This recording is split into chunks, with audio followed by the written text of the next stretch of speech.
皆さんこんにちは。お城へようこそ。本日を巡るお城は和歌山県和歌山市にある和歌山城です。早速ですが問題です。江戸時代和歌山城を本拠とした紀州徳川家にゆかりが深い人物として正しいのは誰でしょう。1. 徳川慶喜、2. 徳川頼信、3. 徳川家光、4. 徳川家綱。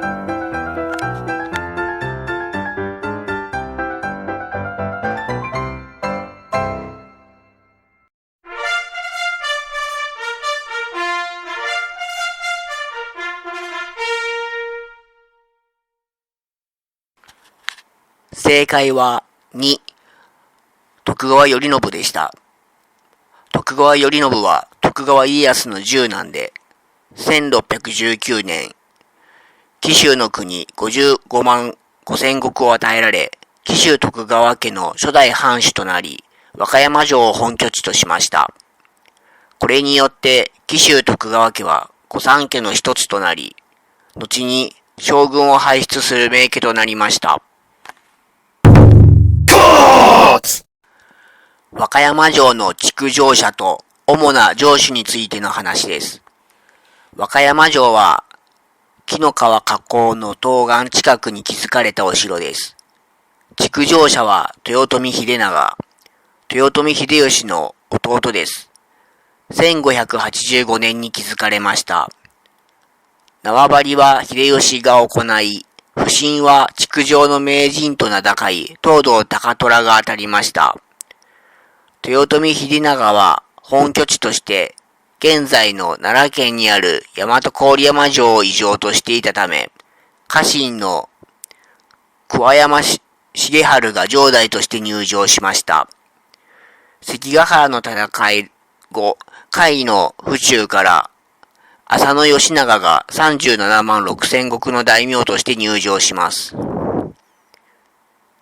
浅野義長は城郭を拡張し、天守も築いたようです。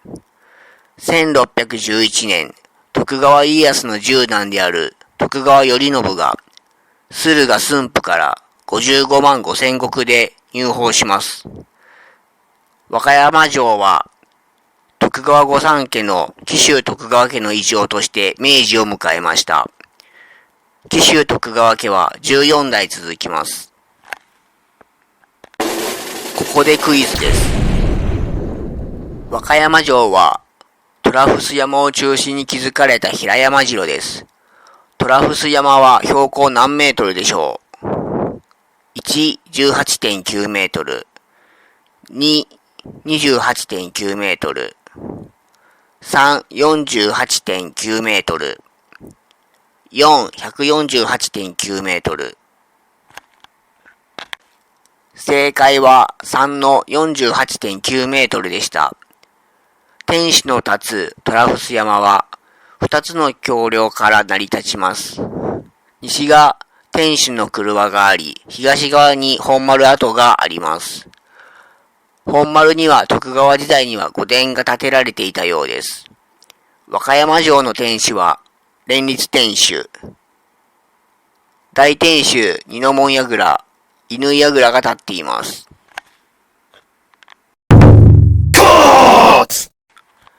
和歌山城といえば、徳川御三家の一つである紀州徳川家のイメージが強いですが、戦国時代からの紀州の様子を見ると、豊臣政権の城としても見ることができます。豊臣秀吉がまだ羽柴秀吉を名乗っていた頃、奇襲攻めを行っています。1585年の出来事です。紀州現在の和歌山県ですが、戦国時代は自社勢力が強く、根室寺や雑賀衆などの鉄砲操作に長けた武装集団の本拠地でした。小牧長久手の戦いで秀吉は徳川家康と戦うのですが、秀吉は家康に翻弄され戦局が良くありませんでした。家康は紀州の根室寺の僧兵集団と手を結んでいました。根室寺は秀吉が小牧長久手に赴いている間に留守にしている岸和田城を襲います。さらに、秀吉不在の大阪へも侵攻の動きを見せます。そのため秀吉は、紀州の勢力を警戒しており、1585年、反抗する在地勢力を鎮圧するため紀州征伐を行いました。紀の川流域に港町、岡が発達したようです。紀の川流域には、各村の代表者が集まって、雑賀5組と呼ばれる遅延的な集団を形成していました。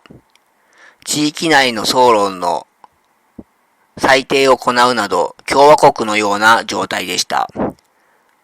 岡山は複数の港や町場を抑えており、雑賀5組の中心的な位置であったため、重要な拠点でした。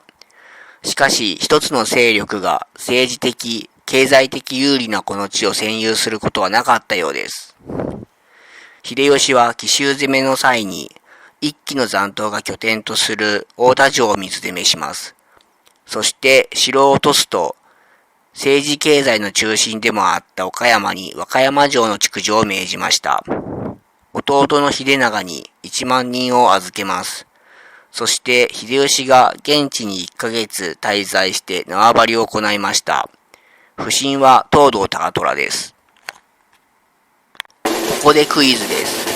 羽柴秀長の後、和歌山城の城主となったのは次の誰でしょう。1、徳川頼信。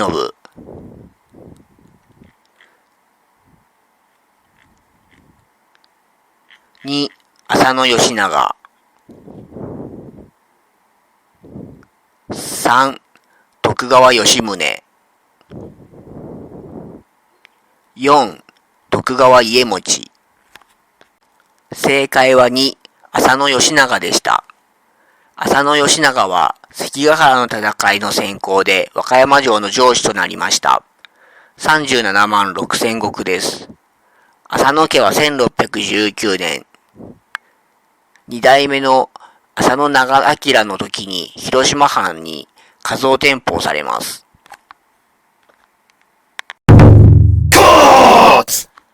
紀州徳川家の祖である徳川頼信についての話です。徳川頼信は徳川家康の十男です。浅野家が転封されると、紀州藩主として駿河駿府から入封しました。1619年のことです。母親はお万の方という人でした。あまり身分の高くない武士の娘だったようです。関ヶ原合戦以後の生まれです。徳川頼信の経歴をたどります。関ヶ原の合戦で、徳川家は西部大名の領地を多く没収しました。そのため、当時2歳であった徳川頼信は、水戸20万石を与えられました。そして一度も水戸へ入ることなく、駿河遠江へ転封されました。50万石です。30万石の加増です。さらに、紀伊勢55万石へ転封しました。戦国の紀伊は、雑賀の鉄砲集団が石山本願寺と結び、信長に長く抵抗した土地でした。治めるのが難しい土地として知られていました。一方で天下の要衝である大阪城が危機に陥った時にすぐに援軍に駆けつけることのできる場所でもありました。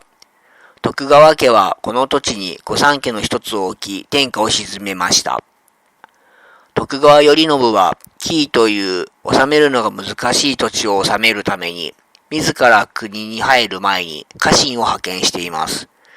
そして先の領主であった浅野家への不満などを調査しました。入部後は直ちに牢獄を建設。一方で懐柔策として自死制度を設けました。地元の黒人の懐柔策です。紀州藩では武士なのに城下町に住まず、村に住んで農業をしながら武士としての役目も果たした人々を自士と呼びました。つまり農民と武士の中間のような存在です。自士は武士身分ではあるものの、普通の武士とは異なる点が多いです。農業で生活を支える武士でした。多くは農業で自活。給料、禄高は非常に少ない、またはゼロ。兼業武士として生活しました。また、刀を帯びる権利を持ちました。一応は武士として対等が許されましたが、城下の上級武士より扱いは低かったようです。また、村社会の一員でもありました。村の寄り合いに参加し、地元の名主的存在となることもあったようです。徳川頼信は自治制度のほか、和歌山城の築城、城下町の整備などを行い、治めがたいと言われた紀州を治めました。ここでクイズです。八代将軍、徳川吉宗が行った改革として正しいのはどれでしょう？ 1. 漢文の改革。2. 法営の改革。3. 享保の改革。4. 文給の改革。正解は3. 享保の改革でした。吉宗は八代将軍として幕府財政の立て直しや社会制度の見直しを行い、その一連の改革は享保の改革と呼ばれました。江戸時代、300年近く続いた徳川幕府。その歴史の中で将軍を輩出した藩は多くありません。しかし紀州藩、現在の和歌山県は、二人の将軍を生み出した特別な藩でした。その二人とは八代将軍徳川吉宗、そして幕末の14代将軍徳川家茂です。今からこの二人の歩みをたどっていきましょう。紀州藩とは、徳川家康の十男徳川頼信によって作られた徳川御三家の一つです。御三家は将軍家に後継者がいない時に備える将軍家の後ろ盾として重要な役割を担っていました。そんな紀州藩から後に二人の将軍が登場することになります。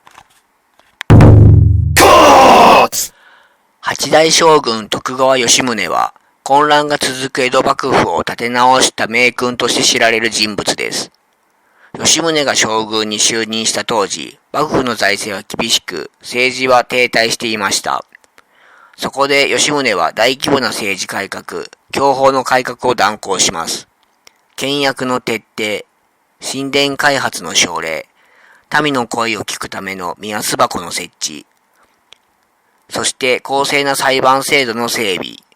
これらの改革により、吉宗は中興の祖と呼ばれるほど幕府に活力を取り戻しました。紀州藩の名を全国に知らしめた偉大な将軍でした。ここでクイズです。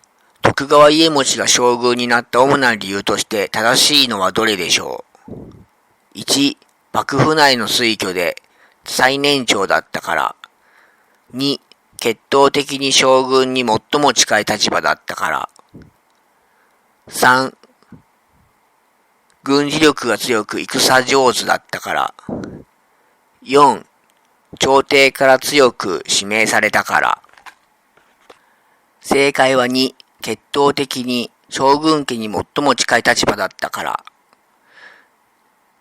家茂は紀州徳川家の出身で、徳川家康の血筋を最も濃く引く家系であり、13代将軍家定に跡継ぎがいなかったため、将軍家に最も近い血統だった家茂が選ばれました。徳川家茂について見ていきましょう。彼は激動の幕末を生きた若き将軍です。幕末に活躍し、江戸幕府第14代将軍を務めました。紀州徳川家の出身で、幼名は菊千代。わずか4歳で紀州藩主となり、13歳で将軍に就任しました。家茂が将軍に就いたとき、日本は黒船来航に揺れ、国内外の問題が山積みでした。若い将軍でありながら、彼は誠実さと責任感で政務に向き合い、上洛や朝廷との協議を重ねて、幕府の立て直しに努めます。将軍として229年ぶりに京都訪問を果たし、孝明天皇から信頼を得たこともまた大きな出来事でした。また、皇武合体政策の一環として、孝明天皇の妹、和宮と結婚したことでも知られています。幕末、長州藩の一部が、天皇を守り、外国を追い払えを強く主張し、京の政治に強引に介入します。結果、長州が京都で武力を使って暴れ、朝廷の敵になったため、幕府が討伐に動きます。長州征伐です。長州征伐の最中に徳川家茂は病に倒れ、20歳という若さで大阪城にて生涯を閉じました。和歌山城は2人の将軍を輩出したお城でした。孝明天皇とはどんな人物だったのでしょうか。孝明天皇は日本史の大きな転換点である幕末に在位した天皇です。江戸幕府が揺らぎ、西洋列強が日本に接近する激動の時代に朝廷の中心に立った人物でした。強い上位意識を持った天皇です。孝明天皇の最大の特徴は、外国勢力に対して強い警戒心を持ち、上位を重視した姿勢です。1853年のペリー来航以降、日本は開国に迫られましたが、孝明天皇は条約締結に強く反対しました。特に1858年に結ばれた日米修好通商条約は、天皇の勅許を得ないまま締結されました。日英修好通商条約、日露修好通商条約も勅許がないまま締結され、孝明天皇はこれを強く問題視しました。この姿勢は、朝廷の政治的発言力を高める結果にもつながります。一方で孝明天皇は、単なる理想主義者ではありませんでした。外国との衝突が避けられない現実も理解しており、無謀な上位戦争には慎重でした。そのため上位を掲げつつも実行の時期を調整する、幕府と朝廷の協調、公武合体を模索するといった現実的な政治判断も行っています。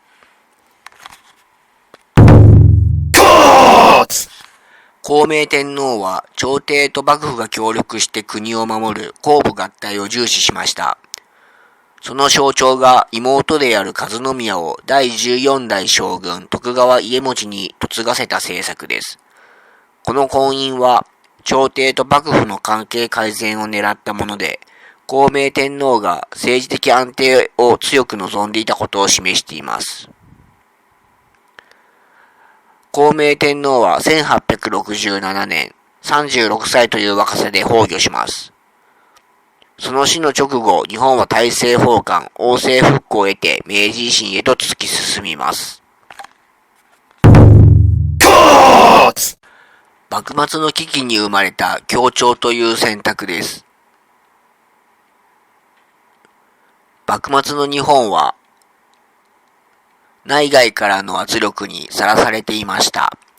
海外からは欧米列強の開国要求、国内では尊皇攘夷運動や反幕府思想の高まり、こうした中で模索された政治方針の一つが公武合体でした。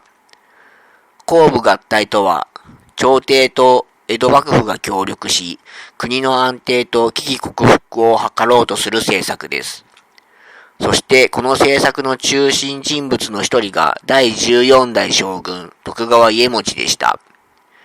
なぜ公武合体が必要だったのでしょうか。江戸時代を通じて天皇と政治は原則として切り離されてきました。しかしペリー来航以降の外交問題は将軍だけでは対応しきれないほど深刻なものとなります。特に問題となったのが天皇の勅許を得ずに結ばれた条約でした。これにより朝廷の不満が高まり、幕府は天皇の意思を無視しているという批判が広がります。この対立を解消し、幕府の正当性を回復するために生まれたのが公武合体という発想でした。若き将軍徳川家茂の立場はどのようなものだったのでしょうか。徳川家茂は1846年生まれ、わずか12歳で将軍に就任します。幕末の混乱の中で将軍となった彼は、決して強権的な指導者ではありませんでしたが、誠実で責任感の強い人物だったと伝えられています。家茂の時代、幕府はすでに権威を失いつつあり、強引な政治では国内をまとめられない状況でした。そこで彼が選んだ道が、朝廷と協力する政治でした。公武合体を象徴する出来事が和宮効果です。孝明天皇の妹和宮が京都から江戸へ下り、徳川家茂に嫁ぐことで朝廷と幕府の関係改善が図られました。和宮効果とは幕末日本を揺るがした政略結婚でした。江戸時代末期の1861年、これは単なる将軍家の婚礼ではなく、幕末政治の命運を左右する国家的な政略結婚でした。なぜ和宮は江戸へ下ったのでしょうか。当時の日本はペリー来航以降、開国をめぐって国内が大きく揺れていました。朝廷では上位の声が高まり、幕府の権威は急速に低下していきます。そこで幕府が打ち出したのが公武合体政策です。公とは天皇朝廷、武とは将軍幕府です。この両者が協力する姿勢を示すことで、国内の不満を抑え、体制を立て直そうとしました。その象徴が天皇家の皇女を将軍家に嫁がせるという前代未聞の決断だったのです。和宮の苦悩と決意があったようです。和宮は本来、有栖川宮垂仁親王との婚約が決まっていました。しかし国家の要請によりその婚約は破棄され江戸行きを命じられます。和宮は当初これを強く拒否しました。最終的に彼女が決断した理由は天皇である兄孝明天皇の強い説得、国のためという大義でした。和宮の江戸下校は空前の規模で行われました。行列は約15,000人とも言われます。京都から江戸まで約2ヶ月。各地で厳重な警備と盛大な接待。庶民にとって皇女が江戸へ向かう姿を見ること自体が極めて珍しく、この出来事は瞬く間に全国へ知れ渡りました。公武合体は成功したのでしょうか。形式上、和宮と家茂の関係は比較的良好だったとされています。しかし、現実の政治情勢は厳しく、尊王攘夷運動の激化、長州、薩摩など反幕府勢力の台頭、そして将軍家茂の若死にです。それにより、公武合体政策は十分な成果を上げることなく崩れていきます。やがて1867年の大政奉還、1868年の明治維新へと日本は大きく舵を切ることになります。徳川家茂は上洛して天皇に直接拝謁する、朝廷の意向を尊重しようと努めるなど、それまでの将軍には見られなかった行動をとります。これは公武合体を形だけでなく実質的なものにしようとする姿勢でした。しかし、尊王攘夷派の勢いは強く、公武合体は次第に妥協策とみなされ、支持を失っていきます。